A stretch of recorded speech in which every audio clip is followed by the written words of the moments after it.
CTV News at 6 with Hudson Mack. Birthday party kicked off outside. Victoria City Council held a special meeting in council chambers in honor of the city's sesquicentennial. The Mayor and Lieutenant Governor took part in a ceremonial meeting this afternoon. It was 150 years ago today. The first ever Victoria Council meeting was held. In honor of the celebration, Council had a few extra special guests, lion dancers, musical performers, and community leaders. The Lieutenant Governor gave Victoria's Mayor Dean Fortin a First Nations blanket to mark the milestone. It reminds me of the distance that we've all come from, the four directions where all you have come from. And my wish for you for the next 150 years is strong leadership. Leadership based in vision and spirit. Victoria's first council meeting, of course, wasn't held at City Hall. It was held at the police barracks, the building that now houses the Maritime Museum in Victoria. And Council of the Day passed 13 bylaws, making it illegal to throw garbage on the sidewalk or shoot a cannon off within city limits. Joining us now from the birthday party is Victoria's Mayor Dean Fortin, joining us live. Mayor Fortin, thank you for being here. As we look back on 150 years, what do you think they'll be looking back on 100 and 150 from now on what's going on here today? Well, you know, I just reflected on what you just said, and I think it still is illegal to fire a cannon off within city limits, but I'm not sure if I can actually find a cannon lately these days.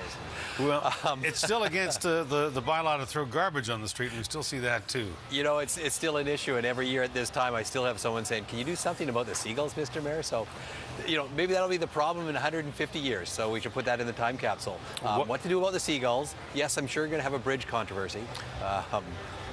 All those fun things. What will be the legacy 150 years from now from what you're doing today? Well, you know, one of the things that we've done today, which really was helpful, was a reflection of what we've done over the last 150 years, what we've done right, what we have done wrong and need to improve on.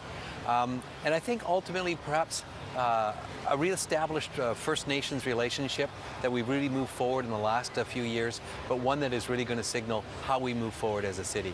I think it really is who we are in Victoria, reflective of inclusiveness, diversity, respect for all members.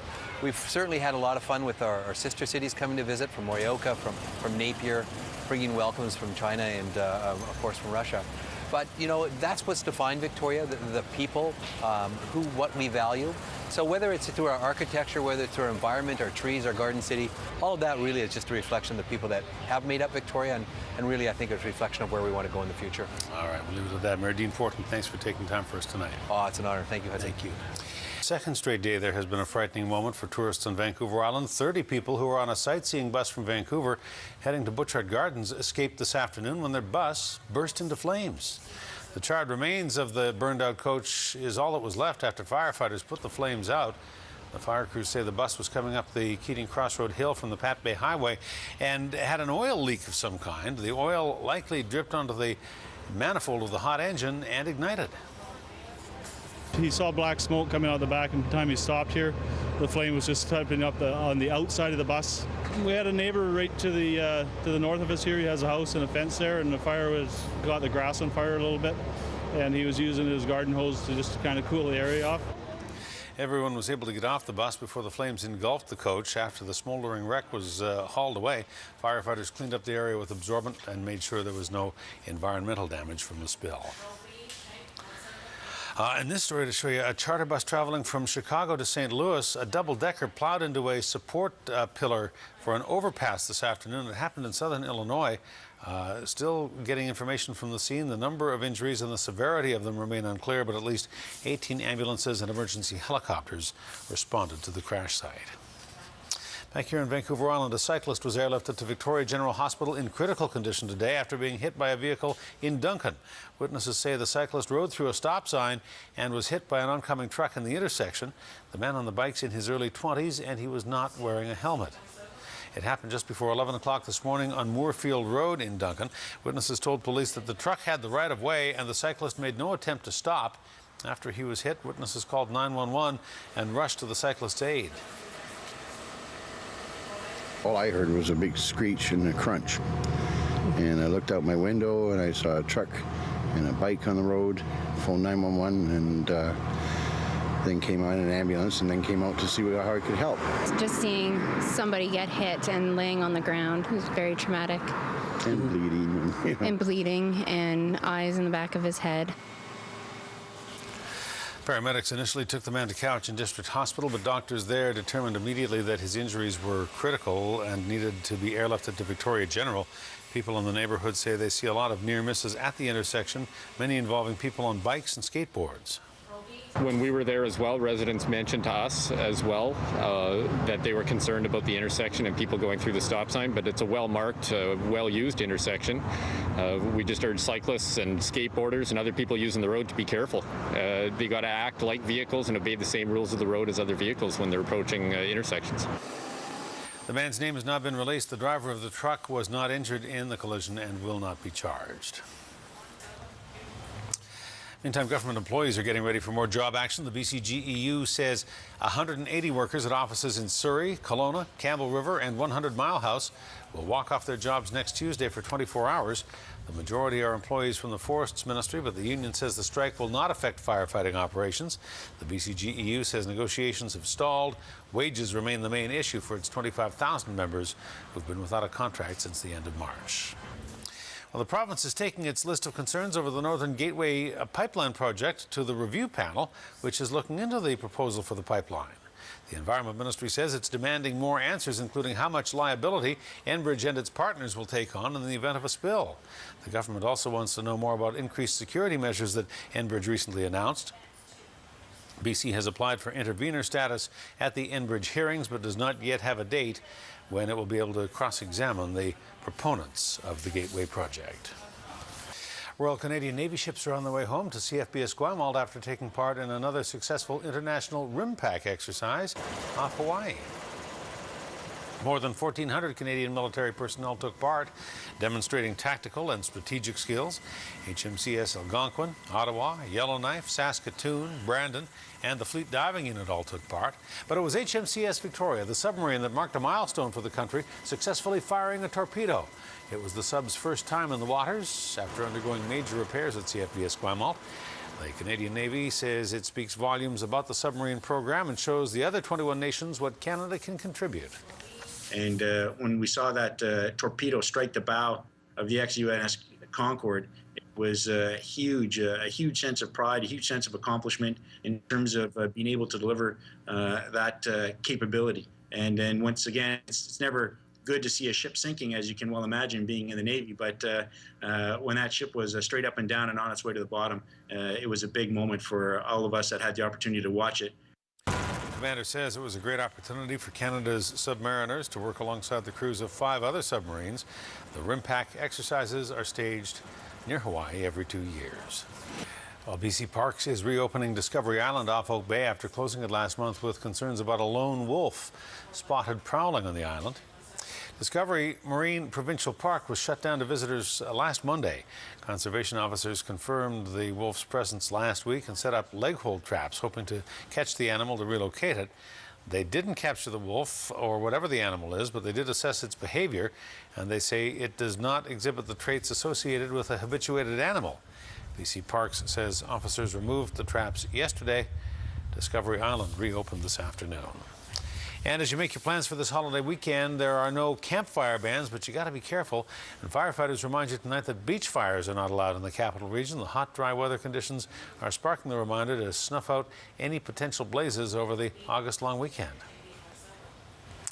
Firefighters say it happens every year. They respond to about 210 beach fire calls every BC Day holiday.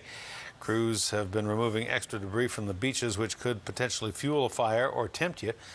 Emergency responders say beach fires are often difficult to put out, and they tie up a lot of resources. One of the main concerns here is the fact that the resource and time allotment for fighting these beach fires. At times, our department has had 2/3 of our resources down on the beach, locating and extinguishing hard-to-find fires, which essentially leaves our department 1/3 of our resources to respond initially to any possible life-threatening or other incidents within the remainder of the city. And if you decide to have a beach fire anyway and you're caught, keep in mind you'll be fined $350. RCMP say a grenade launcher that was seized in Nanaimo yesterday did not come from the Canadian military. After finding the weapon during the search of a Nanaimo motel room, investigators met with military officials who confirmed that the weapon is not part of their arsenal. Investigators are still trying to find out where it came from and how it wound up in Nanaimo. 28-year-old Dustin Pacheco has been charged with unauthorized possession of a firearm and unauthorized possession of an explosive device. 2 women who were arrested during the search yesterday have now been released without charge. Police up and down the island are stepping up enforcement of highways and back roads this long weekend, and they will be focusing again on stopping drunk drivers. Long weekends have become synonymous with drinking driving crashes in BC and with deaths. But police say people just don't seem to be getting the message. There was a recent campaign in Nanaimo that resulted in dozens of people being issued roadside suspensions for driving with a blood alcohol level over the legal limit. We want you to slow down. It's beautiful weather out. Enjoy the ride. There's no need to be speeding around. We don't want you to drink and drive. We're having a problem lately with a lot of impaired drivers being caught. We want people to get a designated driver, make arrangements, take a taxi. There's no reason to drink and drive, and if you drink and drive, we will be out there to catch you. Police will also watch for you if you're a distracted driver, people using cell phones and texting behind the wheel. The Premier and her plastic. Christy Clark has racked up a credit card balance of more than $475,000, well over twice what her predecessor, Gordon Campbell, spent on his credit card. Everything from big restaurant tabs to iTunes downloads to Helijet and Harbour Air flights. More than $3,000 in oysters in Victoria. Her office is defending the bill, but the opposition on the Taxpayers Federation says it is excessive. CTV's legislature reporter Stephen Andrew joins us now with more on the story. Stephen. Hudson, Premier Clark's office is defending her spending tonight, saying that trade missions and hosting other premiers is the reason for the high numbers. Yeah. Now, records from the Comptroller General show that Clark's spending for the 2011-2012 fiscal year include bills from restaurants, hotels, and airlines. Now, one charge was from Ferris's Oyster Bar in downtown Victoria for more than $3,200 in oysters. There were also more than $100,000 in charges from different communication companies. The leader of the NDP says he understands things add up, but the province needs to be prudent.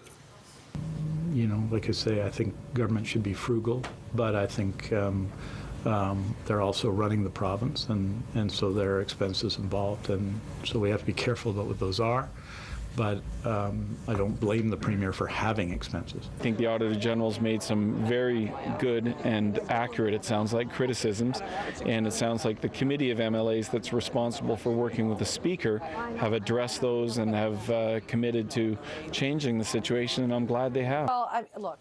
Now, Clark's predecessor, Gordon Campbell, his expenses were about half in the $200,000 range. Now, Clark's office says the reason for the hefty bills is because the office grew, the province hosted the Council of Federation meetings, and a trade mission to Asia was expensive. So here's a look at the numbers in the Premier's office. In 2011-2012, it was more than $475,000. In 2010 to 2011, it was $389,000 plus, and then nearly $400,000 in 2009-2010. And Hudson, that was the year of the Olympics, and the Premier spent, in 2009-2010, just over $500,000. What else are critics saying about the numbers tonight? Well, they're being a little bit cautious, Hudson, because they need to look through those numbers. They need to take a closer look at them to find out exactly what they mean.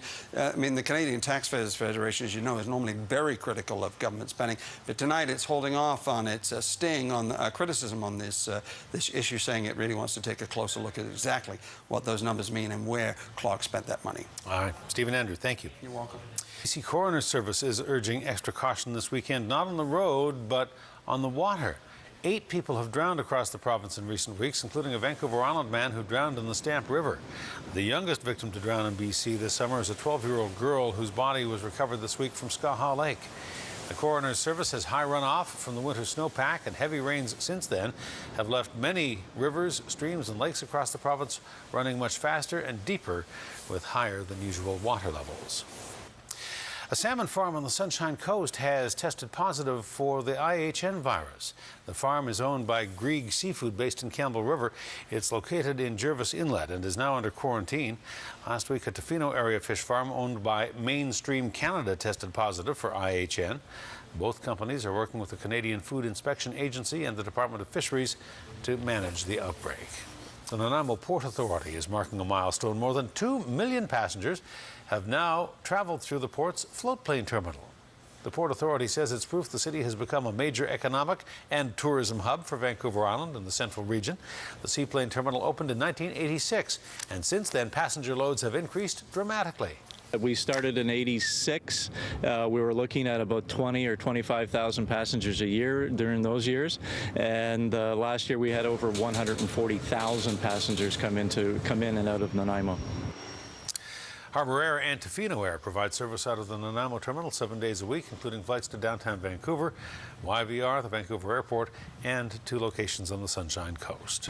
Well, if you live in Union Bay, you woke up to a big surprise today. A large waterfront home arrived overnight by barge.